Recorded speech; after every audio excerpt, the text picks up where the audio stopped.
एगो तो कहीं जाए के होला त का जाने काहे हमरा उल्टी खानी मन होखे लागेला। गाड़ी के नाम सुनते कि बंद गाड़ी में बैठ के जाए के बा त हमरा उल्टी खानी होखे लागेला।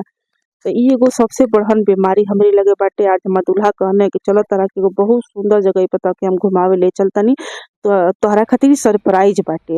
ए लिए कि अबे हम इ बताएम नाही।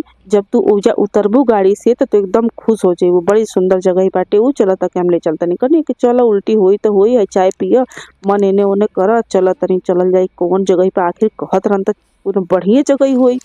तो खूब बढ़िया सब तैयार और होके बस गाड़ी में बैठ गनी। बैठला के बाद से जहाँ उतरनी ह कहनी इ कहवा उतार देला। कहना इहे तो जगहिया ह। कहनी आज तो चिड़ियाघर ह।